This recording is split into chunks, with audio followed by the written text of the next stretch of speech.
کم ایسے نظر آتے ہیں جس کے اوپر کہا کہ ان کی نماز قبول نہیں ہوگی. ان میں سے عرض کرتا ہوں، من نظر الی ابویہ نظر ماقت وہما ظالمان لہ لم یقبل اللہ لہ صلاۃ. فرمایا جو اپنے والدین پر غصے کی نظر کرے جبکہ والدین اس پر ظلم کر رہے ہوں، اس کی نماز خدا قبول نہیں کرے گا. تصور فرما رہے ہیں، والدین ظلم کر رہے ہیں اور اس اولاد کو اپنے ظالم ماں باپ کے سامنے دیکھا گیا ہے کہ یہ ان پر غصے کی نظر سے دیکھتا ہے. پروردگار عالم فرماتا ہے بس اس پر بھی نماز قبول نہیں ہوگی. اور یہ روایت ہمارے پاس امام ششم سے، بس ایک روایت یہ ہو گئی. اس کا مطلب کیا ہوا؟ موضوع دیکھنے کا نہیں ہے، کوئی نہ دیکھے، اپنے والدین پر توجہ نہ دے، نماز قبول نہیں ہے. بس انسان پوری دنیا کے لیے کام کرتا رہے اور اپنے والدین کے لیے کچھ نہ کرے، اس کا مطلب ہے یہ خدا کی اطاعت نہیں ہے. اس کا مطلب ہے ہدف کوئی اور ہدف ہے. آپ ساری دنیا کے لیے جدوجہد کریں، آپ فلاحی کاموں کے لیے مشہور ہو جائیں، پوری دنیا آپ کا احترام کرتی رہے، لیکن آپ اپنے والدین کے لیے کچھ نہ کریں، یہ کہتے ہوئے کہ وہ میرے ساتھ تلخ کلامی کرتے ہیں، قبول نہیں ہے خدا متعال کی طرف سے.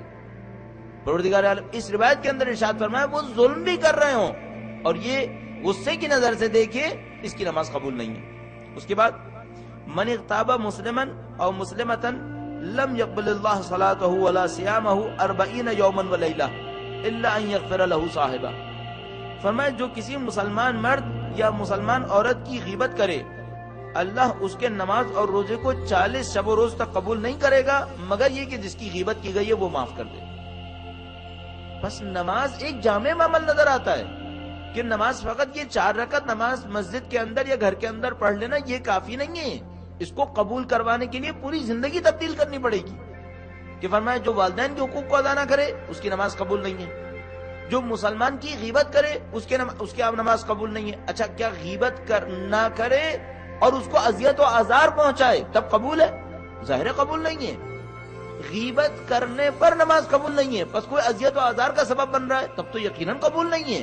یہ ساری سمبولک علامات علامت کے طور پہ بیان کیا گیا کہ ایک علامت یہ ہے کہ انسان مومن کے حقوق کو ادا کرے.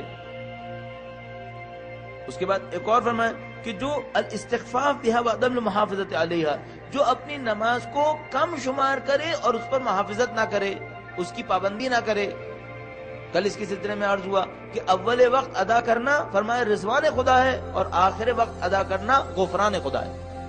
کہ جو اول وقت ادا کرے گا وہ کہہ پائے گا کہ اس نے نماز کے اوپر محافظت کی ہے، نماز کی حفاظت کا عمل انجام دیا ہے. اور جو آخر وقت ادا کرتا ہے، اسی طریقے سے لکھا ہے سستی کے عالم میں ادا کرتا ہے یا ادا کرتے وقت سمجھ نہیں پاتا کہ کس بات کو ادا کر رہا ہے، فرمایا یہ نماز قبول نہیں ہے. ہاں اس نماز سے شرعی ذمہ داری ختم ہو گئی، جو 4 رکعت نماز اس کے اوپر فرض ہوا تھا وہ تو ادا ہو گیا، لیکن آپ کہیے نماز قبول ہو گئی؟ نہیں، نماز قبول ہونے کے لیے شرائط ہیں اور وہ قبول ہونے کے لیے جو شرطیں وہ آپ کی خدمت میں عرض ہوئیں. اسی طریقے سے ایک جگہ پہ لکھا کہ جو مسکر کا استعمال کرے، نشہ آور چیز کا استعمال کرے، ان من شرب الخمر لم يحتسب صلاته 40 صباحا، کہ جو شرب خمر کرے اس نجاست کو پی لے 40 دن تک اس کی کوئی نماز قبول نہیں ہوگی. تو نماز خود بخود ایک جامع عمل نظر آتا ہے. نماز خود بخود ایک ایسی عبادت نظر آتی ہے کہ جس کے اندر پوری زندگی کو شامل کر لینا موجود ہے. درود بھیجے گا محمد و آل محمد.